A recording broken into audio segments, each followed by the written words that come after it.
Bonjour tout le monde. Aujourd'hui nous allons réaliser un pain au levain merveilleux comme chez le boulanger avec une croûte croustillante à souhait, une mie super alvéolée et la cerise sur le gâteau. Ce pain ne nécessite aucun pétrissage. C'est parti.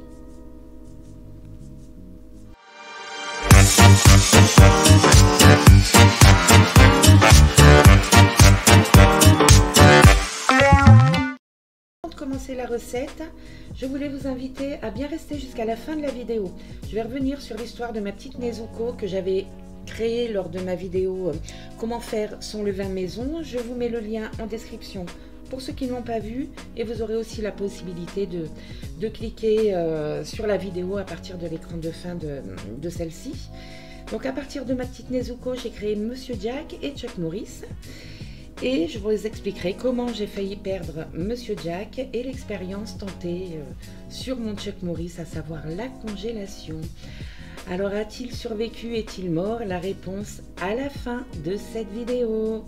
Et donc c'est parti pour la recette. Donc pour ma part, j'utilise Monsieur Jack que j'ai sorti du frigo la veille et rafraîchi. Vous allez voir, il se porte à merveille, il est magnifique, il est plein de bulles. Voilà, il est très beau et pourtant je croyais vraiment l'avoir perdu. Donc le levain, c'est vraiment pas une science exacte. C'est pour ça que je voulais vous montrer un petit peu à la fin les péripéties rencontrées avec lui. Et comme quoi, voilà, le levain c'est un être vivant et on ne sait jamais vraiment comment il va réagir. Et puis d'un à l'autre, ils ne réagissent pas du tout de la même façon. Donc là on va prélever de quoi faire notre pain. Donc là j'en prélève un peu plus que ce qu'il faut. Là j'en prélève pour avoir 250 g de levain. À savoir que pour un pain avec 500 g de farine, il faut environ entre 130 et 150 g de levain selon si votre levain est hyperactif ou un petit peu paresseux. Donc en ce qui vous concerne, vous prélèverez 30 g de votre levain et vous le nourrirez avec 60 g d'eau et 60 g de farine bio.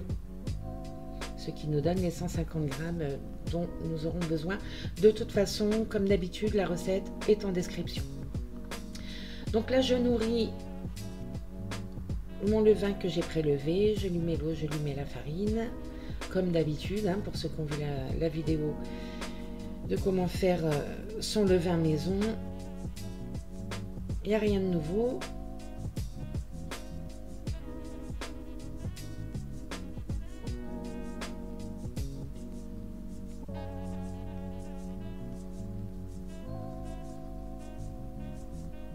On mélange bien tout ça.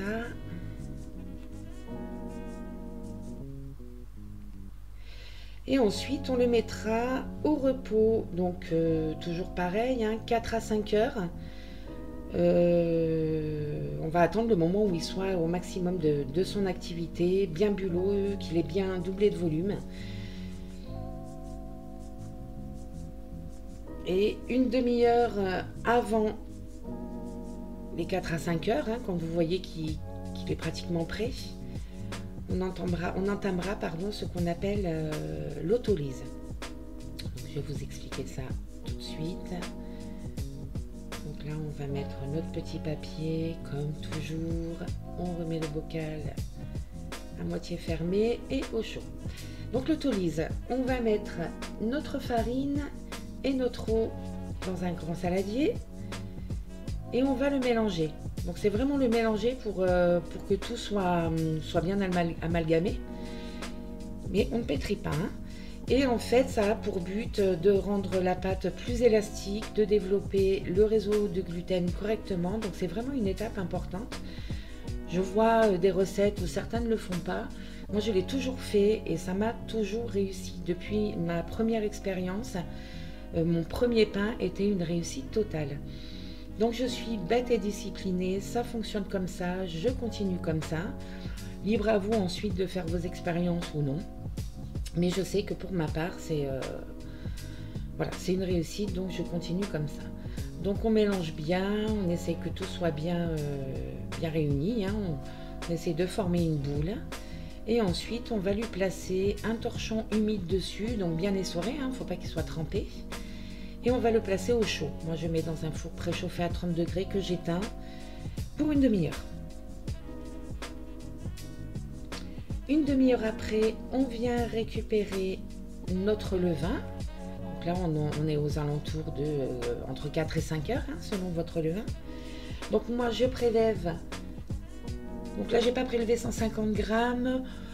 Je fais jamais au gramme près. Donc j'ai prélevé de mémoire 137 grammes. Donc c'est à vous de voir selon votre levain entre 130 et 150 grammes. Donc pour moi, c'est pas une science exacte, hein, donc c'est à vous de jauger en fonction de votre levain.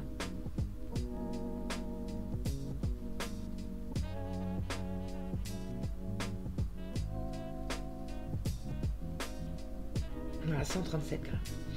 On récupère notre autolyse. Donc vous allez voir. Voilà, regardez ça. Vous voyez comme la pâte est bien lisse. Et donc ça va vraiment favoriser le développement du gluten. Et puis on va avoir une pâte qui va être magnifique. Donc on met notre levain. Et là, comme je vous disais, pas de pétrissage. Le but, c'est d'incorporer le levain à l'autolyse, tout simplement. Donc on mélange bien. Vous allez voir, hein, je ne pétris pas. Je mélange tout simplement. Donc là, c'est pareil, il y a plusieurs écoles. Il y a ceux qui pétrissent, qui pétrissent. Et ceux qui pétrissent pas, qui en font le moins possible sur cette pâte pour justement que le levain puisse travailler tranquillement. Et moi, je préfère de loin cette option. En tout cas, elle m'a toujours réussi.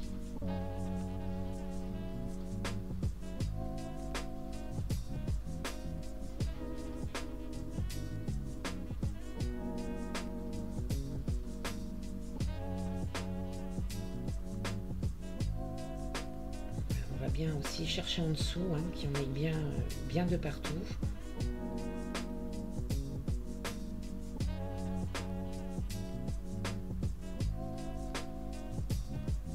Vous voyez, j'utilise pas une technique particulière, hein, c'est juste je mélange. Et voilà, on essaye d'en faire une boule. Et on remet notre torchon humide dessus et on replace dans l'endroit le plus chaud de la maison, comme moi le four préchauffé éteint, pour une demi-heure. Une demi-heure après, on reprend notre pâte.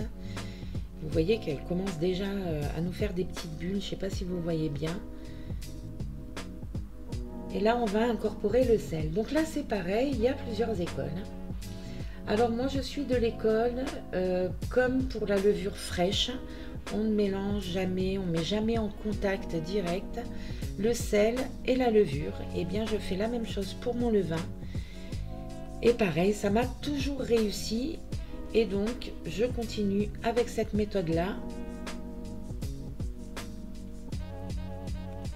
Je vous conseille vraiment de faire pareil. Après, si vous voulez faire vos essais, libre à vous.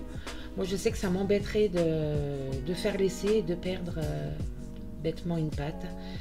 Et comme ça fonctionne vraiment très très bien. Donc, toujours pareil, hein, on cherche juste à incorporer le sel comme il faut à notre pâte. Tout simplement, on rabat le dessous vite fait pour en faire une belle boule. On met notre torchon humide dessus et on place ça, toujours pareil, au chaud. Pour une demi-heure. Une demi-heure après, on prépare une assiette avec de l'eau. Et là, on va commencer à faire nos rabats sur notre pâte. Donc c'est pas compliqué non plus. On mouille bien nos mains avec l'eau pour éviter que la pâte ne colle. Et on vient chercher en dessous et on l'étire et on rabat par-dessus.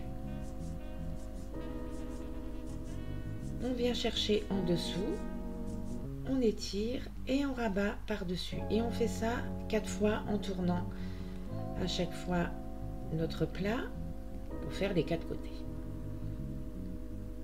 J'essaye de vous montrer, c'est vrai que mon cadrage n'est pas terrible, je fais des essais. Je suis pas encore équipée.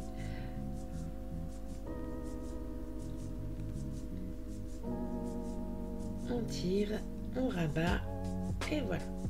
Tout simplement. Donc tout ça évite le pétrissage. Et ça va commencer à façonner notre pain. On remet le torchon humide et une demi-heure de repos. Une demi-heure après, rebelote. Regardez-moi ça, comme elle est belle, on voit hein, les petites bulles. On remouille nos mains, tout pareil.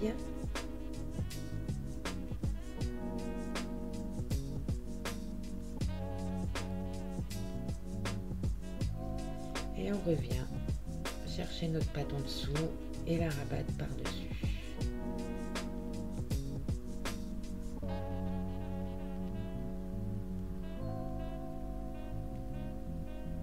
Donc vous voyez, c'est une pâte qui est vraiment pas travaillée. Il y a juste, voilà, l'inconvénient, c'est qu'il faut être présent, avoir du temps devant soi. Mais après, ça prend pas longtemps, hein. Vous voyez, pour faire les rabats, allez, j'en ai pour 5 minutes, ce qui me laisse le temps de vaquer à mes autres occupations. Donc c'est vraiment, il n'y a vraiment rien de sorcier. Et pourquoi s'en priver, hein, très franchement, surtout qu'en plus le pain au levain, il n'y a rien de meilleur, il se conserve longtemps. Et puis niveau gustatif et niveau santé, c'est quand même bien meilleur que le pain à la levure fraîche, c'est autre chose. Donc toujours pareil, hein, on recouvre, une demi-heure de repos, on revient une demi-heure après. Voilà notre levain, on peut voir en dessous hein, une belle petite bulle là. Et on recommence pour la dernière fois notre opération de rabat.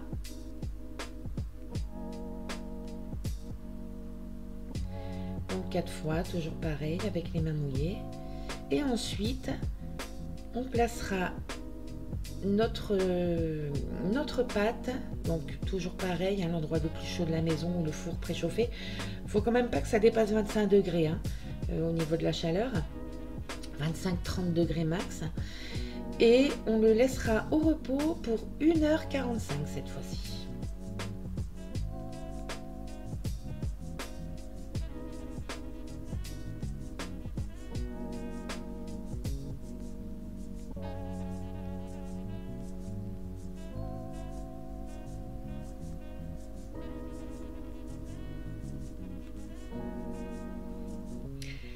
Alors, au bout des 1h45, on prépare notre bannière. Pour ma part, je n'en ai pas, donc j'ai pris un saladier avec un torchon propre.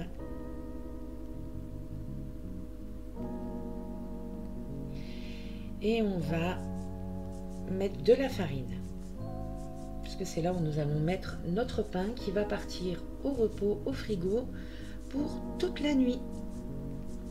Et c'est ça qui va lui donner toute cette saveur, ce goût authentique du pain au levain. C'est ce repos toute la nuit qui va vraiment développer ses saveurs et vraiment je vous le conseille. Sur le plan de travail, regardez-moi cette pâte comme elle est belle. Donc sur le plan de travail saupoudré de farine, on va renverser notre pâte dessus, délicatement, pardon.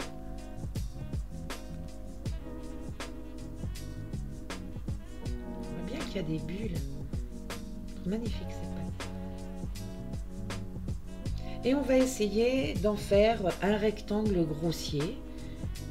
Le but étant de pas trop manipuler justement la pâte. Hein. C'est vraiment le but de cette recette, c'est de la laisser le plus tranquille possible. On farine ses mains bien sûr pour éviter qu'elle nous colle parce que c'est quand même une pâte qui vous voyez, qui est très très souple. Et on essaye d'en faire un rectangle.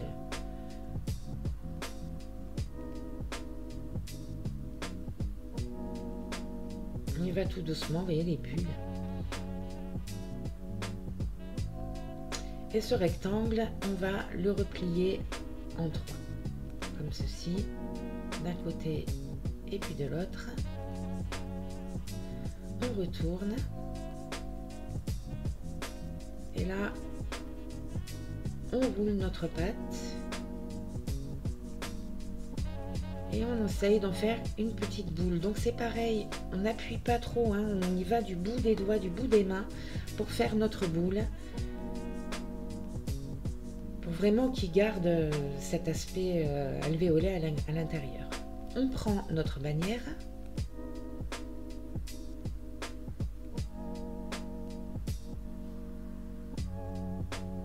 Et on attrape notre pain et on le retourne à l'intérieur. Comme ceci. On met du film alimentaire et on le place au frigo pour toute la nuit. Le lendemain, regardez-moi ça, il a bien travaillé, il a bien gonflé.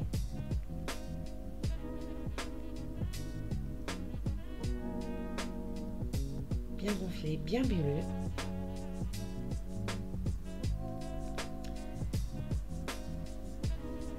Donc moi je prends une planche à pizza, vous pouvez prendre une assiette plate.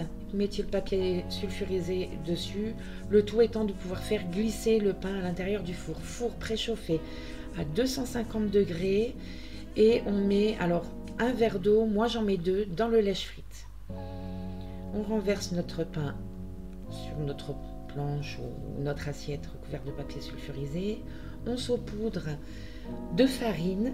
Alors moi j'ai été un peu trop généreuse, j'en ai mis un petit peu trop sur ce coup-là. Donc comme je disais, le four préchauffé à 250 degrés avec de l'eau dans le lèche-frite. Il faut qu'il y ait de l'humidité pour avoir cette croûte croustillante. Et ensuite, donc là on grille le pain et ensuite on baisse le feu à 230 degrés. Et voilà le pain à la sortie du four. Donc j'en ai eu pour à peu près 1 heure de cuisson. J'aime bien avoir une croûte bien croustillante. Je vous le conseille pour le pain au levain. Écoutez-moi ce bruit merveilleux à la découpe.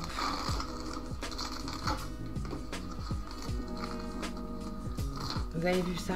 Il n'y a vraiment pas de quoi s'en priver. C'est tellement facile à réaliser. Et voilà. Magnifique avec un bon fromage.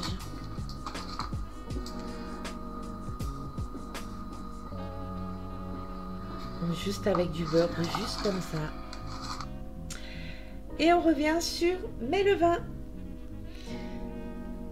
Alors ma petite Nezuko qu'on avait créée ensemble lors de ma vidéo, comment faire son levain maison, et bien vous allez voir, c'est ma petite chouchoute, ma petite maman, elle est merveilleuse. Magnifique, elle se porte à merveille. Alors attention aux âmes sensibles pour les photos à venir. Voilà mon petit Monsieur Jack que j'ai sorti pour rafraîchir avec sa maman Nezuko et qui était faiblard, donc j'ai laissé dehors un peu plus longtemps avant de le remettre au frigo et je l'ai oublié. Il se trouve que j'étais pas en forme et je l'ai oublié. Je le récupère avec cette croûte, je me dis il est foutu, j'enlève la croûte et puis comme j'étais pas bien, je le laisse de côté pendant 2 jours et je m'en occupe pas parce que j'étais pas du tout en forme.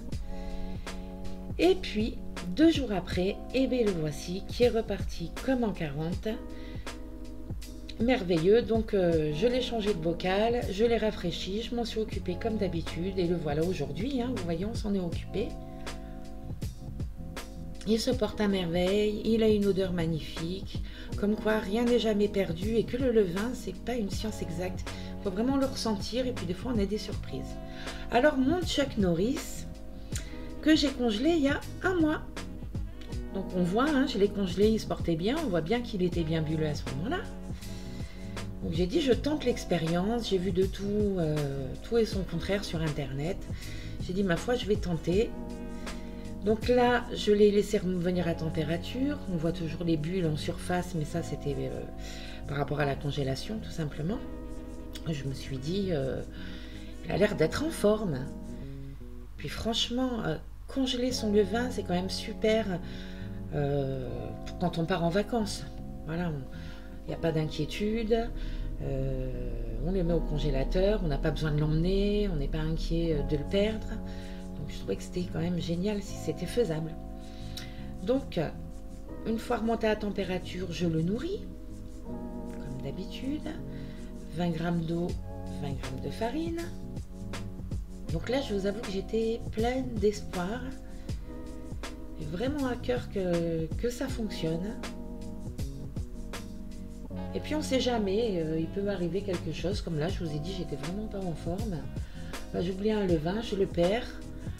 Bon bah il faut tout recommencer, là au moins en le congelant, je me dis j'en ai un qui est tout près sous la main.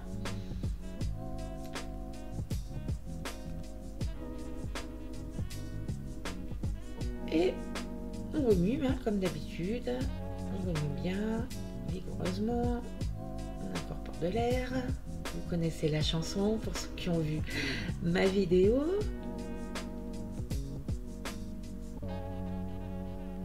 Donc ça c'était lundi soir. Donc là vous voyez, on est jeudi, hein, la vidéo va sortir tout à l'heure.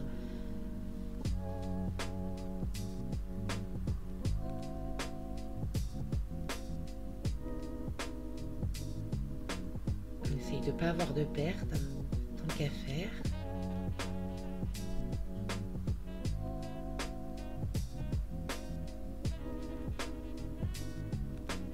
Et puis bah, comme d'habitude, hein, le couvercle. Donc là j'ai pas eu besoin de mettre du papier. Et je le mets au repos. Et on dit Chuck Norris, le lendemain, rien qui se passe, pas de bulles, pas d'odeur de vinaigre comme quoi il a faim, pas d'odeur désagréable non plus. Je me dis c'est pas possible. Hier, mercredi, je le regarde, je me dis rien qui se passe, il n'y a rien qui se passe. Franchement, j'étais vraiment déçue. Et puis cette nuit, 4 h du matin, je me lève, je vais faire un tour parce que ça m'intriguait cette affaire. Et je vais le voir et qu'est-ce que je vois? Je vois des petites bulles qui commencent à se former à la surface, ni une ni deux. 4 h du matin, me voilà en train de nourrir mon Chuck Norris de 20 g d'eau, 20 g de farine. Et voilà le résultat. Ce matin, il était à peu près 9 h. Je vous laisse découvrir. Eh bien, il est bel et bien en vie. Il a une odeur merveilleuse. Donc là, ce que je vais faire, je vais le mettre dans un bocal tout propre. Là, je voulais pas trop y toucher pour le laisser travailler tranquille. Et puis, je vais continuer de le nourrir quelques jours et puis il partira au frigo. Et voilà. Alors, je sais pas ce que vous en pensez, mais moi, ce Chuck Norris, je trouve que c'est quand même un super conquérant hein, qui a résisté à tout. Donc, je vais lui rajouter un petit surnom. Je ne sais pas si vous serez d'accord avec moi, mais Chuck Norris, c'est vraiment un warrior. Je vous remercie d'avoir regardé cette vidéo. J'espère qu'elle vous a plu. Je vous dis à très vite pour d'autres recettes. Je vous laisse avec le lien. Il n'y a plus qu'à cliquer dessus, pardon, pour la recette du levain maison. N'hésitez pas à me poser vos questions en commentaire, à me dire si cette vidéo vous a plu. Et je vous dis à très vite.